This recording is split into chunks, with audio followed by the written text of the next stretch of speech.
Fala pessoal, tudo bem? Aqui é o Amir, eu sou coach holístico, trabalho aí com uma série de técnicas, dentre elas a astrologia, que é uma das técnicas que eu mais gosto, eu mais amo e realmente assim, traz muito autoconhecimento e muita transformação.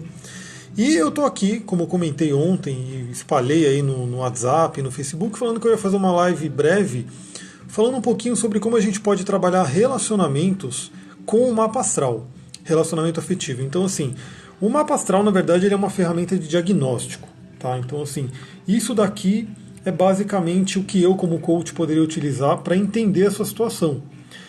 Além disso, tem outros assessments que a gente chama. Tem aí o DISC Motivadores, tem Forças da Psicologia Positiva, tem o MBTI, tem o próprio Eneagrama, tem uma série, né, a numerologia também, uma série de outras técnicas, né, que ajudam a conhecer. E o mapa astral ele é muito rico, ele é o DNA cósmico, basicamente. E aí, falando um pouquinho sobre relacionamento em si, porque foi muito interessante, eu fui numa palestra do Newton Schultz esse domingo, né, e algumas pessoas até conhecem ele foi meu professor, tanto na eubiose quanto na astrologia, gosto muito do trabalho dele, tem muito conhecimento, e aí eu vou compartilhar um pouquinho sobre o que ele falou na palestra. E é o que eu uso nos atendimentos. Então se você tem problema com relacionamento, se você quer trabalhar relacionamento, a gente pode entender um pouquinho por aqui. Bom, eu vou resumir ao máximo, porque essa vai ser uma live curta, mas quem quiser saber mais, comenta aí, coloca lá no Facebook, depois eu posso fazer uma live mais completa no Facebook também. E se você quiser um estudo a fundo, a gente entra no seu mapa aí para a gente entender cada pessoa, como trabalhar esses pontos aqui.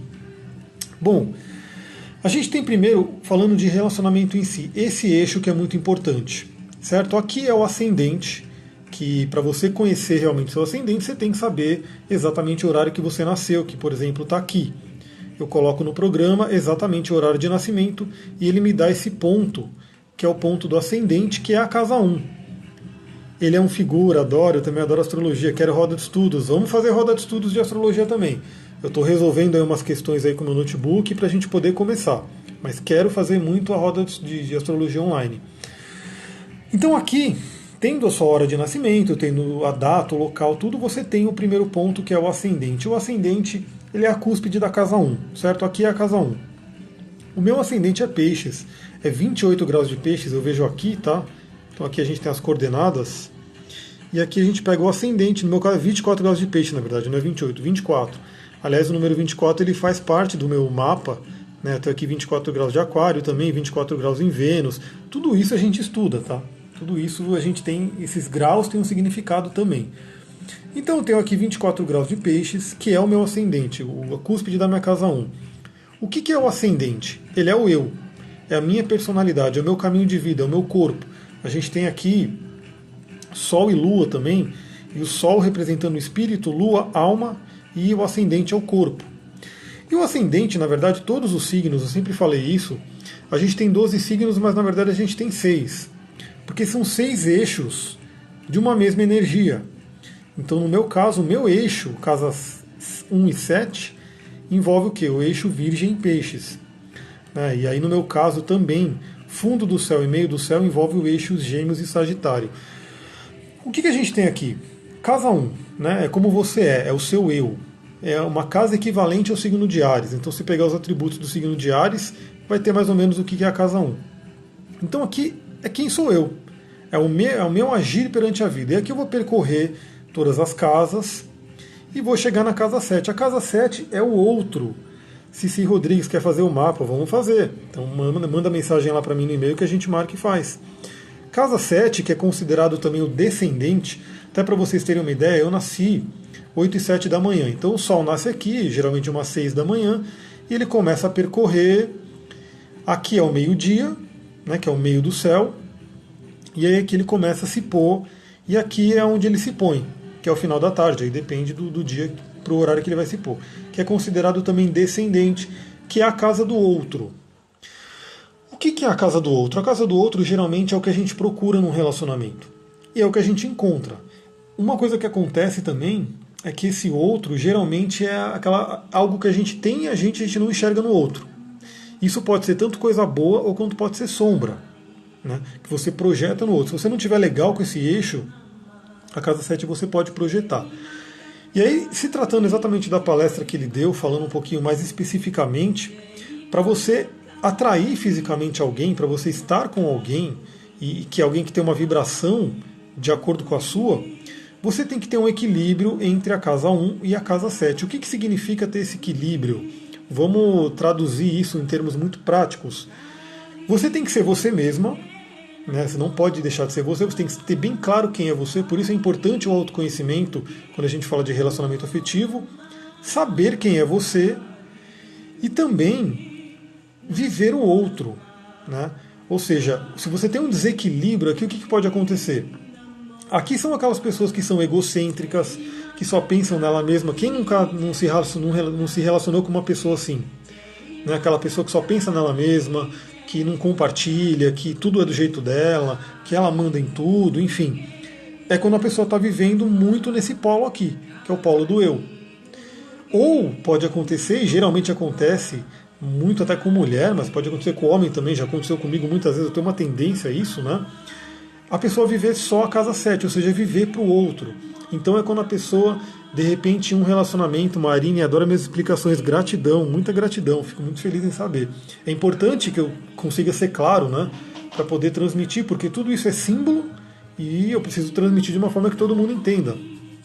Então aqui quando a pessoa vive muito na casa 7, que é esse ponto aqui, é quando a pessoa se anula. Ela esquece dela mesma, ela não sabe mais quem é ela mesma por conta do outro. Então ela vive como se fosse um relacionamento de servidão, de escravidão, onde tudo é do jeito do outro, onde ela esquece tudo que ela fazia de bom e literalmente vive na sombra do outro. Também não é legal. Então, nenhum dos polos, seja esse polo da casa 1, ou seja o polo da casa 7, não é legal. Você tem que estar onde? Num equilíbrio, que é esse ponto aqui. Então, ó, tem gente mandando coraçãozinho, gratidão.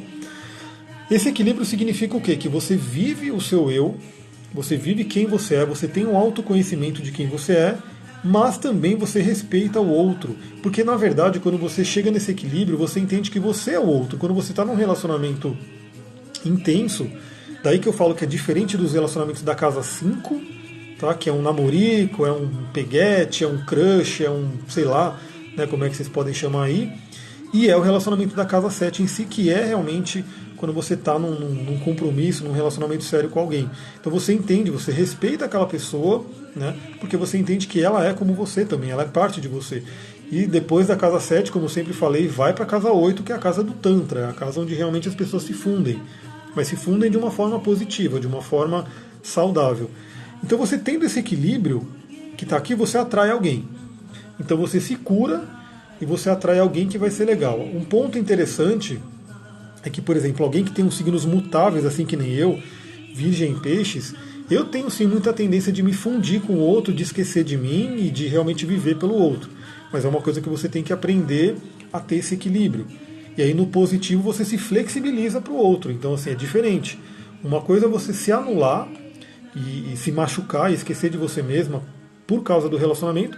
E outra coisa é você se flexibilizar, ou seja, entender o lado do outro e fazer algumas concessões, enfim. E ter um equilíbrio no relacionamento. Isso é uma troca. Mas você atingiu esse equilíbrio, aí a gente pega a linguagem dos signos, né? Para cada uma de vocês, aí vai olhar no seu mapa o que você tem na casa 1, o que você tem na casa 7. Aí eu estou falando só da cúspide, mas você vai colocar planetas, você vai colocar todos os arquétipos que você tem aí. Chegou no equilíbrio, atraiu aquela pessoa. Aí dentro do relacionamento, falando especificamente de relacionamento, não estou falando de outras coisas, você tem o eixo fundo do céu e meio do céu, certo? Fundo do céu são os karmas, né? Então todo relacionamento ele tem, todo mapa ele é kármico, o relacionamento também chega a ser kármico. Então assim, quando você entra com aquela, começa um relacionamento com aquela pessoa, você percebe que quando a pessoa tem essa consciência, essa ligação de vidas passadas mesmo, você sente uma ligação muito forte. Estou tomando meu kefir com óleo essencial de limão aqui. E o fundo do céu, o signo do fundo do céu mostra o quê? No lado negativo, se você estiver vivendo ele, você vai estar vivendo aqueles karmas, coisas do passado. Então, ironicamente, o meu fundo do céu, que o fundo do céu ele é muito kármico, tem a ver também com a energia aqui da cauda do dragão, do Nodo Sul. Mas isso todo mapa vai ter, todo mapa ele é interligado. Por isso que eu falo que a gente não olha o mapa só num pontinho. Eu vou olhar só o seu Sol, vou olhar só a sua Lua, só o Marte. Não. Tem que olhar todo o mapa. Porque um ponto vai falando com o outro. Então aqui, se eu viver a tendência negativa de Gêmeos, eu vou estar carregando karmas negativos, eu vou estar vivendo karmas do passado, eu não vou ultrapassar. Em contrapartida, se eu viver o lado bom de Gêmeos, que é aqui no fundo do céu, seu mapa é exatamente o que você vive, exatamente, é um trabalho que eu faço para realmente viver a minha missão. Que o meu meio do céu, inclusive, tem esses 3 planetas aqui, né, na ponta do meio do céu em Sagitário. Então, quando você ultrapassa isso aqui, você vai para o meio do céu. O meio do céu é o seu norte espiritual, é o seu caminho de vida, é a sua montanha sagrada que você vai subir. E ontem mesmo, ontem mesmo, eu estava ouvindo lá um programa do meu professor de Kabbalah, Carlos Henrique Arouca, gosto muito, né, das ideias dele, do que ele traz. E ele sempre fala que a questão do relacionamento, o que é mais importante é você ter o mesmo norte espiritual que a outra pessoa. Então é muito complicado, por exemplo, quando uma pessoa que nem eu, né, eu tô com a Sullivan, minha namorada, né, meu amor, agora todo mundo está percebendo, vê aí pelos Instagram, Facebook da vida, e a própria filha dela falava, né, que a Clarinha, que é um ser de extrema inteligência, uma criança já realmente da nova era, e ela falava, nossa, vocês são tão iguais, vocês gostam de pedra, vocês gostam de óleo essencial, vocês gostam de signos, enfim. Ou seja, ela mesma já via que a gente tem o mesmo norte espiritual. A gente tem um caminho muito parecido. A gente, embora tenha algumas coisas possam ser diferentes, obviamente, mas a gente tem o mesmo caminho espiritual, o mesmo norte, uma mesma ideia para onde estamos indo. Então, quando você está num relacionamento, você se equilibrou aqui, então você atraiu uma pessoa e essa pessoa está legal, essa pessoa está bacana, você entra num relacionamento com ela. E aí você tem que trabalhar esse eixo aqui, que é o eixo de onde você veio, que são os karmas, né, que você vai trabalhar eles e ele vai ser a base para você ir para o seu meio do céu, que é a sua missão de vida. E isso é a coisa mais bonita que tem, você encontrar alguém, falando aí de relacionamentos, né, especificamente, você encontrar alguém com quem você possa compartilhar a sua missão de vida, com que você possa viver aquilo que você veio viver aqui na Terra, que o mapa mostra. Né? Você chegar e ter uma pessoa parceira ali que pode estar com você e vocês vão trabalhando juntos. Isso aqui equilibrado, só para vocês terem uma ideia também, então vamos lá. Casa 1, casa 4, casa 7, casa 10. Se você somar esses números, vai dar 22, que são os 22 arcanos do tarô, né? As 22 letras hebraicas. Aliás, eu queria ter uma letra hebraica aqui para mostrar, mas está ali no outro ponto do quarto, que segundo os cabalistas, as letras hebraicas, os 22 letras do alfabeto hebraico criaram todo o universo. Então cada letra criou um signo, criou um planeta. Você vai ver, por exemplo, Virgem, né, o signo que está ligado com a letra Elul. Então, assim, você vai ter todo esse significado. E o tarô, não preciso dizer, né? Eu sempre falo sobre o tarô, muita gente gosta do que eu compartilho. Vou fazer rodas de tarô também, né? Quem gostar, quem quiser aprender sobre isso, a gente vai fazer roda de tarô. E os 22 arcanos de tarô são a nossa caminhada, né? O nosso arquétipo. Aqui também a gente tem essas 10 casas, 12 casas, na verdade, é a nossa caminhada pela vida, pelo nosso processo evolutivo. Então, se você equilibrar e viver esses 4 pontos, que são os pontos cardinais do mapa, são de extrema importância. Sempre que você tem um planeta, por exemplo, o meu Netuno está aqui no meio do céu, Júpiter está ligado a Netuno, que está no meio do céu também, o meu Urano está ligado aqui. Sempre que você tem um planeta em um desses pontos, que está ligado aqui, ele é muito forte. Ele é tido como muito forte. Por quê? Porque ele está numa casa cardinal. E aí são alguns aspectos que a gente estuda aí dentro da astrologia. Beleza, o que significa além disso, né? Você tem os 22 arcanos do tarô, que é a nossa jornada, a jornada do herói, que você ultrapassou equilibrando esses 4 pontos. Além disso, se você for ver, olha só, aqui eu não estou no zodíaco natural, mas eu estou no meu mapa. Então vamos olhar o meu mapa. Aqui, casa 1, peixes. Peixes é um signo de água, elemento água. Gêmeos. Gêmeos é um signo de ar, elemento ar. Virgem, signo de terra, elemento terra. Sagitário, fogo, signo do elemento fogo. Você vê que a gente tem os 4 elementos nesses 4 pontos, nessa cruz da matéria. Quando a gente equilibra esses 4 elementos e vive, né, na realidade deles, dos 4 elementos, a gente chega na quinta essência, que é o espírito, que é o éter, que é a verdadeira evolução. Aliás, tem um desenho que eu não conhecia, né, que é o tal do Avatar, que a Sullivan me apresentou, e tem isso, né, a ideia do desenho é que tem os mestres de cada elemento, e o avatar, para ele poder vencer todo mundo, ele tem que fazer o quê? Ele tem que dominar, dobrar, né? Eles falam que você dobra um elemento. Ele tem que dobrar o elemento água, tem que dobrar o elemento ar, tem que dobrar o elemento terra e dobrar o elemento fogo. Você dominando os 4 elementos, você é o mago do tarô. O arquétipo do mago. E o mago é aquele que cria a sua realidade. Então, olha só como o mapa ele é interessante, ele é versátil. Claro que aqui eu não cheguei a especificar como trabalhar, né? Porque aqui, lembra, aqui é uma ferramenta de diagnóstico. Então, eu olhando no meu mapa, no meu estudo, eu sei que eu tenho que viver o arquétipo de peixes para mim, eu sei que eu tenho que, no relacionamento, ter o virgem. Então, por exemplo, eu sirvo muito no relacionamento, eu gosto de cuidar, eu tenho muito esse arquétipo virginiano, né? E também gosto de ser cuidado, aí tem todo um outro aspecto aqui do mapa. E isso tudo tem que ser com equilíbrio, que é como eu falei. Uma outra coisa que é interessante, por exemplo, a minha tendência maior é peixes. Estou aqui no sonho, no idealismo, né, na espiritualidade, e eu preciso de uma pessoa que venha com o arquétipo de virgem da Terra, que me traz para a Terra, que me faça realizar. E no caso da Sullivan, por exemplo, na nossa sinastria, se eu pegar mapas, né, e colocar aqui uma sinastria, ela tem muito Capricórnio, né, e Capricórnio é elemento Terra. Então está ligado aqui a um elemento que é o mesmo do meu descendente. Então isso já mostra que sim, a energia dela vai ajudar o meu descendente a equilibrar isso daqui. Então isso aí, quando a gente fala de sinastria, aí entra um outro estudo, né, que a gente coloca os 2 mapas e compara e vê onde está cada ponto. Então, por exemplo, a minha lua cai no descendente dela, porque o descendente dela é Câncer, no caso. E assim por diante, né? O meu Vênus, que é Capricórnio, cai no ascendente dela. Então a gente vê como é que os planetas eles vão se combinando no mapa. Isso vai trazer desafios, isso vai trazer coisas, né, que são fluentes. E tanto o desafio quanto coisa fluente são importantes. Ufa, então é isso. Eu vou parando por aqui, porque hoje eu ainda vou para São Paulo. Vai ter roda de xamanismo. Então fica aí o convite também para quem está vendo essa live, se der tempo, né, se você não vê ela depois do horário. Mas hoje às 19h30 a gente vai ter a roda de xamanismo lá no Espaço Flor de Ouros. Vai ser uma aula aberta com contribuição voluntária. Então quem quiser ter uma contribuição sugerida de R$ 25, porque a gente vai ter cachimbo, vai ter o cumbaiá, vai ter tudo ali.